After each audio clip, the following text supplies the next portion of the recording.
Sup, people? King of the Dead back again, and this time I got Leo with me. And see, the plan for this Velma review was to have Ace and CJ back here and strap them back to these chairs and force them to watch this and review it. But back then, it was coming out 2 episodes at a time, which was painful enough. They decided to do the entire season right now, so I wasn't gonna put those two through it. Leo doesn't get a choice, but I wasn't gonna put Ace and CJ. Yeah, man, let me out of this chair. Get me out of this chair. No. Your key is staying right in my pocket. All right, today we got Velma, season 2. There's no need for any intros or anything because we've been here already. I guess just going right into it. The first note I put before I even clicked play on episode 1 is still hate her. I don't care what happens. I still hate Velma as a character. I cannot. My first note is it's even worse than the first season. Now that I don't know, that we might have to disagree on. I do think it's a little better. Some characters here evolve in ways that are interesting. Like I like seeing all the things going on with Norville. I like that Fred's not so much of a little fucking pissant femboy anymore, so much as just sort of dumb. I think Daphne's character is evolving in ways that no one can even fucking keep up with half the time. Like truly, like now that we're here, does anybody even know why she likes Velma anymore? Like, we really lost to why they're even pretending to be a couple anymore. It's just so they can say that. I'm almost convinced it's just so they can say that they're together. Like that Velma and Daphne are lesbians. I forgot to say, even Fred's dad gets character growth here. Everyone grows except Velma. Like in this one, it takes place like about let's say like a month or so after season 1, and there's murder. Turns out the murders and mystery never really stopped. Like bodies are popping up of like the sheriff, who's based off of this some fucking show. I don't remember anymore. It's fucking lost me. All my memory of my brain fucking repressed all my Velma season 1 memories.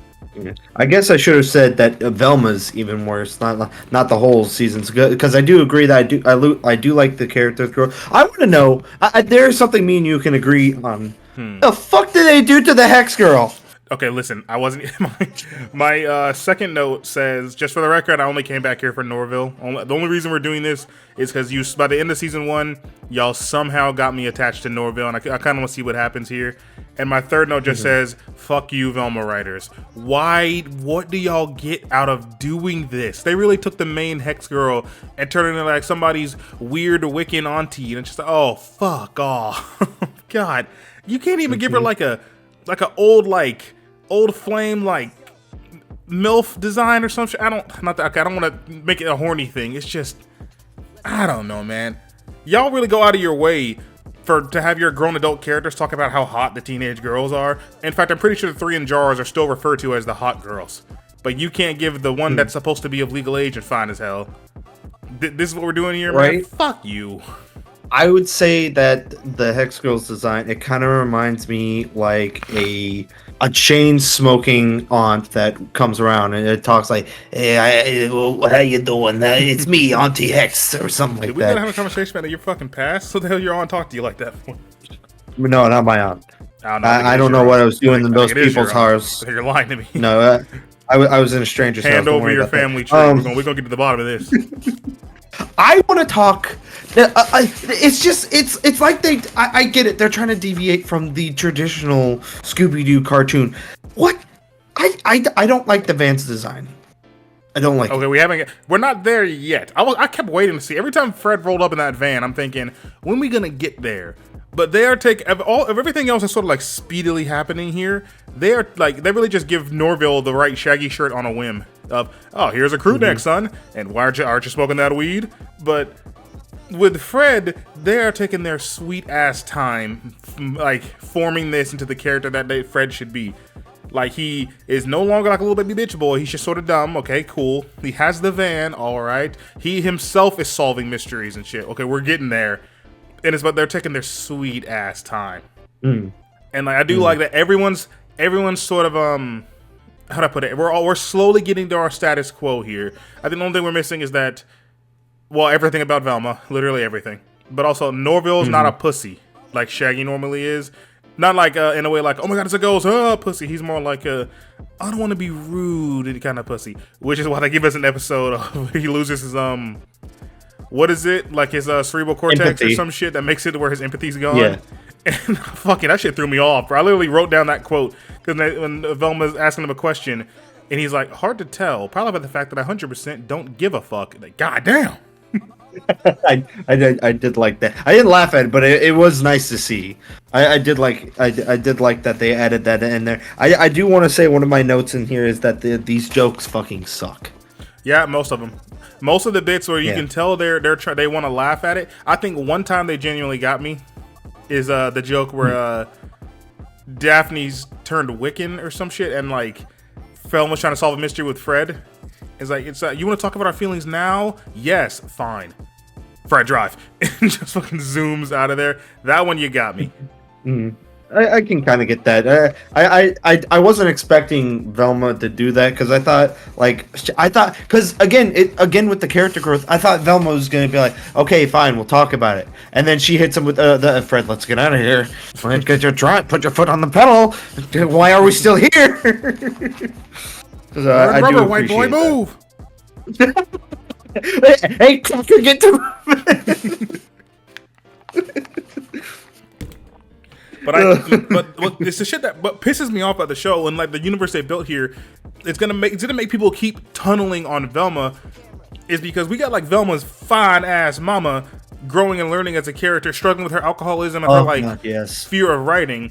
We got fucking Fred's dad learning to like be a good father through both Velma and Fred with this whole marriage thing. I forgot Velma had a fucking father, but we're learning about his backstory and why he's a lawyer. We even learning about Gigi's fuck ass father. All these characters that you don't even think are growing and learning, and Velma just keeps getting worse about it.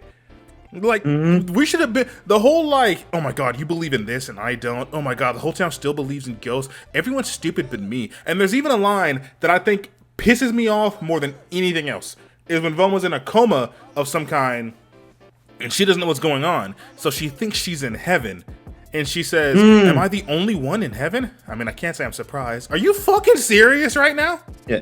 On one of my notes for Velma's mom, it said wood. And two, I get what you're saying, because it feels like they just. I get it that it's supposed to evolve around Velma, but it feels like they can't pick a lane. Because one of the things she was saying like, oh, God doesn't exist, but then later she's just like, oh yeah, because that's what God intended, and it feels like they just cannot pick a fucking lane for her. She keeps going back. She hates on women, and then she says women are empowered. She hates on men and says they have all the power. They just keep same issue as last season. Same issue as last season. She's just whatever they need her to be for the scene.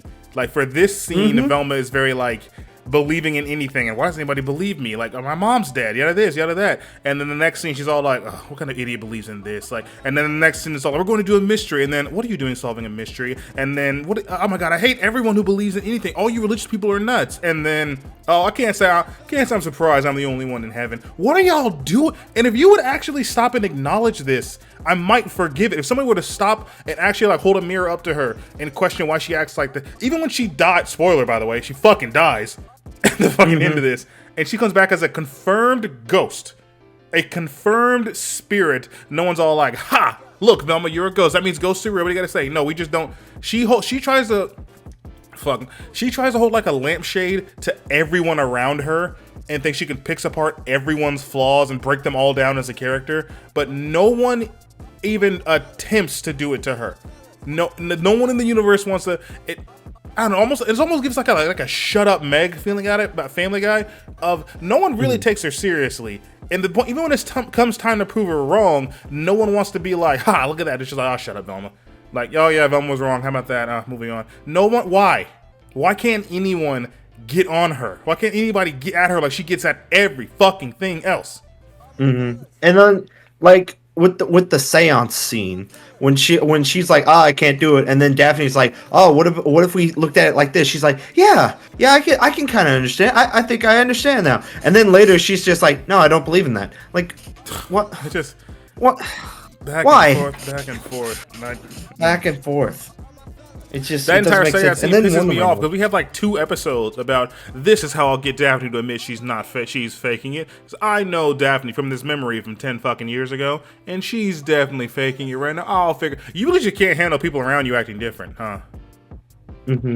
You And just then cannot one of my fucking handle it. notes literally says Velma just cannot take responsibility because she was the main reason that Amber got put on she brought back the witch trials and Amber was on the stake about to get burned, and she's like, oh man, I hope we can save her, and they can like find out who like caused all this. Like, it was you. It was you. It was your fault. Although that episode gives me a pretty good another joke. I didn't even think it's much of a joke. I just really like that bit where Fred bribes her and says, "Come and get your mom's ring size." It's all like, "But I don't even want our parents to get married." And he like puts his hand on her shoulder. He's like, "I know, but my dad. This is the nicest my dad's ever been to me. So help me do this, or the witch burns." Okay. Yeah. I think I wasn't expecting Fred. that. What I realized about this show was something we really need is, how do I put this? This show loves like dominant wives with weak husbands, but like that's the way. Like that's just shit in general. Like I know like Cosmo and Wanda, or kind of Invincible and Eve. We're being real here. Like they really do like it whenever the woman is the strong, domineering one, and the man's just sort of like, you know, like Haley and Jeff from American Dad. And I'm alright with that. I don't care. But because every man is like that except the one, I think it gave a good perspective on something we need in this show. Fred should act more like his father. Because I do like, I like Fred's father in this, because you bring in this like, sort of like the strong, domineering, straight one as a counter to everyone who's fucking gay or weak-willed. And like, sort of like Peacemaker. Peacemaker within Peacemaker. Everyone around him is so like progressive and either gay or diverse or accepting. And the fact that he's just dumb and not makes for like good character growth for everybody, good perspectives, good everything all around. With this, Fred is like Norville, weak-willed, sort of like Shaggy, Norville's dad, who I really like, by the way. I like the dads here. All the dads get an A+. Yeah, honestly. In this fucking season. Honestly. But we don't have that here, and I think we need him. Like once Fred's dad comes in, and now we have this strong-willed, straight guy with the beard and everything, acting all dominant, but in reality doesn't really give a fuck about any of you. That brought good compared to like now, and then also he's bouncing off of Velma's mom. And like they say, I know their big joke here is that all the parents are the real characters. So Velma's mom is more like the actual Velma. Fred's dad is literally voiced by Fred. Norville's dad is just Shaggy that found a black girl. I'm with it, and like I think actually both of Velma's parents kind of do Velma better. Like I'm with it. I just cannot. Because he's not this, he needs to be closer, or someone else needs to act more like him. That's like a good balance out here. Like, we really, while Fred's character is not so much of a fucking piss boy, we really do have an entire episode about how he really wants to go to the amusement park instead of having sex. Because I just want to forget about my mom. While it's good that they said, I just want to don't think about my mom. Good. That's good. It's better than before of my mom spoiled me so much, my balls just didn't drop. That was fucking dumb. But in this new season, he just doesn't want to think about his murderous mother who's also haunting him. Like that, good. Y'all are getting real close with Fred. I doubt this is coming back for a season 3, but in the off chance it does, I'm interested in seeing what we're gonna do with Fred. I hope it doesn't come back, but that does lead into a good segue. I think the one thing that's Velma's there's a lot of bad, but there are like a bit of good bits, like the design for Fred's mom's ghost. I love that. I do like that design. Okay, I didn't laugh a lot at these jokes, but I think what made me chuckle a little bit is when like Fred stands up to her and pushes her out, and she's like about to go up to the light, but then all of a sudden the red opens up and she's like, oh, it mattered. I blame you. I blame you. It's all your fault. You're a murderer. Why would you think you would? I honestly thought she was about to say, with my last breath, I told you so. I was waiting for that to be like a hallucination or something. Turns out there was like gas in that thing. No, that was real. So in this world where our character, the amazing atheist reincarnated, this is a confirmed religion world, as in, if you don't act right when you die, you are going to go to hell. And Velma's never going to learn that lesson. Like she's just gonna keep doing what she's doing, and probably like Brian from Family Guy, all he will ever do for his life is shit on religion. But he's a dog, and all dogs go to heaven. So you're gonna get your. It reminds me of like Vader, who spent more of his life slaughtering innocents than he did even pretending to be good. And you get to go to fucking heaven when you die. What kind of bullshit? Did one act of good? It's like, all right, you're in. There are millions dead because of you. Like Velma, you get to.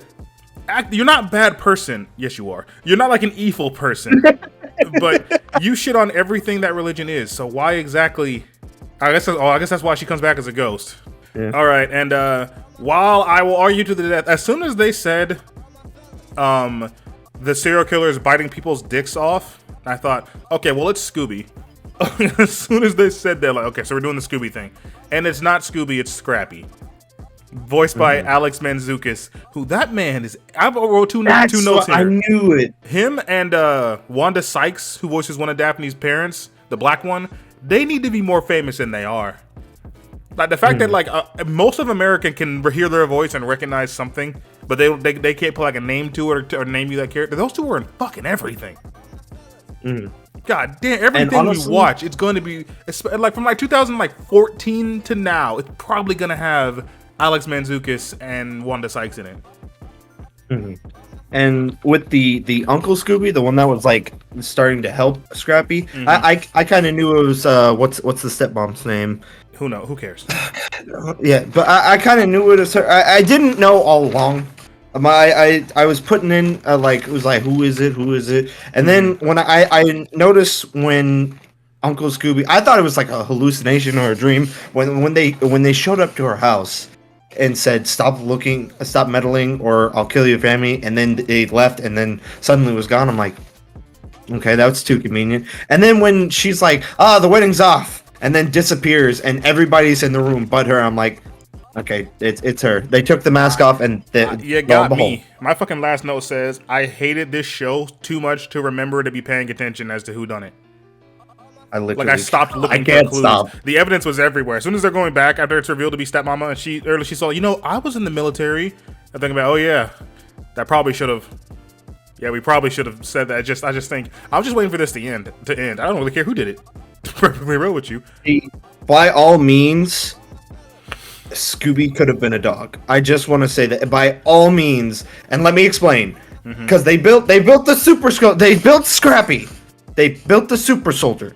What they could have done is they could have had like Scooby, who was already a good super soldier, and they're like, oh, let's make another one, but for kids, and that's why he would be called Scrappy because he was made from the scraps left over from Scooby's success, and that's why he didn't do too well. The idea is it's supposed to be for kids. I can get behind that. I would have bet my right arm. They said, oh, we're doing Scooby. We're finally doing it. Let's go. As soon as they said, and then like when Velma pieces it together and she saw like all the attacks came from low ground. Yeah, dog. Like we just speed this up. That part I figured out almost immediately. Like it's a dog, so let's speed this up, huh? But I guess I was a little thrown off by being Scrappy, and also not a bad Scrappy design. Like I like how unsettling he is. He looks like a midget in a Scrappy suit that got like burned onto his body, which I don't mind that at all. I think the final note, whenever they're trying to do the wedding and everything's revealed and they go back and Scrappy's here, the government decides we're just gonna drop a fucking napalm. We're gonna drop a fucking up, right, down, fucking 500 kilogram on the house, and they're getting ready to helicopter away so they can do it. Velma's like, no, I have to stay behind to make sure Scrappy. What? Okay, I'm not even gonna fight it. That's a dumbass thing to do, but go ahead, die, Velma. And then she did, but now she's going to be a ghost, and I think we're just so fucking certain y'all are getting a third season, and you might, but I really hope you don't. And let me just say, if I had a nickel for every time that Scrappy was the villain, I'd have 2 nickels. But it's weird that it happened twice. I bet if I look, I can find a third.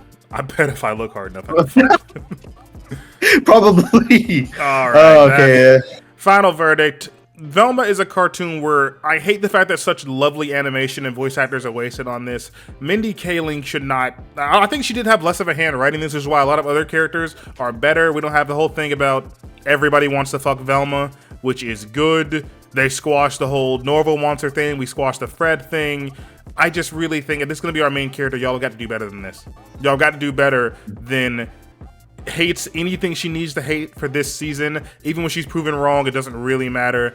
And no punishment comes to her at all anytime she fucks up along the way and all wraps up. Oh, I knew it every fuck ass time. Y'all got to do better than this. If you want me to come back for season 3, I need a promise that Velma is going to be better than this. All right, Leo. My final verdict is, some characters deviated. I love the side bit with Norville, and he was like going with that Lucy girl. I do like that. But at the end of the day, I believe this show just ruined everything I ever cared about the Scooby-Doo show. I did like that little scene when they're walking through the forest and they're just going around in circles. It had the old music and it looked like the old-timey cartoons, but it just... Fred's fucking phone ringtone is a Flintstones theme song. Yeah. I did like that, but it just I grew up with Scooby-Doo. I try to mimic the voices. It's just everything they did just shat on it. Like the one thing I do respect in the making of this show is that they're going a real big like fuck nostalgia. We're not here for you to be nostalgic. This is a new story, and I respected that at first, and then like I think like 1 minute and 15 seconds into episode 1 of season 1, I'm like nope. All right, thank y'all for watching or listening. If I can find a way to download these episodes, I'll turn this into like a, like an edited video. If not, this might just be an audio only. We'll see when we'll see. Thank you, Leo, for coming out. I'm gonna make Ace and CJ do something they don't want to do. Maybe Blue Eye Samurai. I don't know. We're doing something. They're gonna get punishment for this. But yeah, that's it. King of the Dead and Leo the Madman signing off. Like and subscribe to let me out of the chair. He's not getting out of that chair. Let me out of the chair, damn it!